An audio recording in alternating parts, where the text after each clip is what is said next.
Hi നമസ്കാരം. F ടോക്കിലേക്ക് എല്ലാവർക്കും സ്വാഗതം. മലപ്പുറത്ത് കോളേജ് വിദ്യാർത്ഥി വീട്ടിൽ മരിച്ച നിലയിൽ കണ്ടെത്തി എന്നുള്ളൊരു 20കാരി മരിച്ചു എന്ന നിലയിൽ വാർത്തകൾ വരാറുണ്ട്. ഇപ്പോൾ സോഷ്യൽ മീഡിയയിലാണെങ്കിലും ചാനലുകളിലാണെങ്കിലൊക്കെ അതിന് കുറേ നായിൻ്റെ മക്കൾ വന്നുകൊണ്ട് കമൻ്റ് ഇടുന്നുണ്ട്. നായിൻ്റെ മക്കൾ എന്ന് തന്നെ പറയണം, കാരണം മനുഷ്യൻ്റെ മക്കളാണെങ്കിൽ ഒരു ആ രീതിയിൽ കമൻ്റ് ഇടില്ല.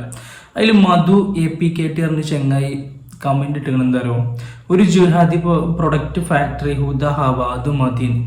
ഒരു മരണത്തെക്കുറിച്ച് വരെ ഇങ്ങനെ ചിന്തിക്കുന്ന ആളുകൾ, ഒരു മുസ്ലിം പെൺകുട്ടി ആയതിൻ്റെ പേരിൽ ഇങ്ങനെ വരെ വിഷം തുപ്പുന്ന നായിൻ്റെ മക്കളുള്ള കേരളത്തിൽ അങ്ങനെ തന്നെ പറയണം. മനുഷ്യ മക്കളാണെങ്കിൽ നമ്മൾ ആരും പറയില്ല. മനുഷ്യരാണെങ്കിൽ ഏത് മതക്കാരനാണെങ്കിലും മരിച്ച ഒരു സങ്കടം ഉണ്ടാവുക, എങ്ങനെ മരിച്ചു അല്ലെങ്കിൽ എന്താണ് കുട്ടിക്ക് പറ്റിയത് എന്നുള്ള രീതിയിലാണ് നമുക്കൊക്കെ മാനസികമായിട്ട്. ഇപ്പോൾ ഏത് മരണമാണെങ്കിലും നമുക്ക് മാനസികമായിട്ട് വിഷമം ഉണ്ടാവുക ചെയ്യും. പക്ഷെ നായിൻ്റെ മക്കൾ എന്ന് പറഞ്ഞാൽ നായിൻ്റെ മക്കൾക്ക് എന്തെല്ലാം സ്വയം ബുദ്ധി ഇല്ലല്ലോ. സ്വയം ബുദ്ധി ഇല്ല, മനുഷ്യനാണോ മൃഗമാണോ എന്നുള്ള തിരിച്ചറിവൊന്നും ഉണ്ടാവില്ല. അപ്പം ഇങ്ങനെയുള്ള നായിൻ്റെ മക്കൾ എന്താണ്, ഇങ്ങനെയുള്ള നായിൻ്റെ മക്കൾ ഇങ്ങനത്തെ കമൻറ്റുകളൊക്കെ എഴുതും. അപ്പം അങ്ങനത്തെ നായിൻ്റെ മക്കൾ നമ്മൾ എന്ത് ചെയ്യണം, തിരിച്ചറിയണം. സമൂഹത്തിനെ തിരിച്ചറിയന്നെ വേണം, ഏത് മതസ്ഥരാണെങ്കിലും. ചിലപ്പോൾ ഇനി മുസ്ലിം നാമധാരികളായിട്ടുള്ള ആളുകൾ ഇതുപോലെ വേറെ ഏതെങ്കിലും മതത്തിൽപ്പെട്ട ആളുകൾ മരണത്തിനോ അല്ലെങ്കിൽ ഇങ്ങനത്തെ കമൻറ്റുകൾ ഇടുകയാണെങ്കിൽ ഓല് നമ്മൾ നായിൻ്റെ മക്കൾ തന്നെ വിളിക്കും.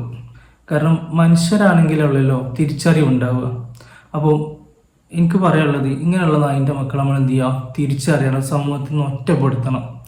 പറ്റുന്നുണ്ടെങ്കിൽ ഇങ്ങനത്തെ ആൾക്കാരൊക്കെ എന്ത് ചെയ്യുക, നമ്മളെ കൂട്ടത്തിൽ നിന്നിട്ട് മാറ്റി നിർത്തുക. അതുപോലത്തെ ഓരോ കല്യാണങ്ങളും കാര്യങ്ങളൊക്കെ ഉണ്ടെങ്കിൽ പങ്കെടുക്കാക്കുക. അവർക്ക് എന്തെങ്കിലും ബുദ്ധിമുട്ടൊക്കെ ഉണ്ടെങ്കിൽ സഹായിക്കാതെക്കുക. സമൂഹത്തിൽ നിന്ന് ഒറ്റപ്പെടുത്തുക. അങ്ങനെ ഒറ്റപ്പെടുത്തുമ്പോൾ എന്താവും, ഇങ്ങനത്തെ നായിൻ്റെ മക്കൾ നന്നാവും, എല്ലാ കൂട്ടത്തിലും ഉണ്ടാവും. ഇതെന്ത് വെച്ചാൽ നമ്മൾ തിന്നിട്ട് പല്ലിൻ്റെ അടിയിൽ കയറാറില്ലേ, അതാണ് അവസ്ഥ. ഇതിപ്പോൾ എന്ത് വെച്ചാൽ ആരും എന്ത് പറഞ്ഞാലും ഇങ്ങനത്തെ ആളുകളൊക്കെ സപ്പോർട്ട് ചെയ്യുക, അല്ലെങ്കിൽ ഓരോ കൂട്ടത്തിൽ കൂട്ടിയിട്ടാണ് പ്രശ്നം. ഒഴിച്ചടിച്ചുമ്പോൾ ഒക്കെ ശരിയാവും.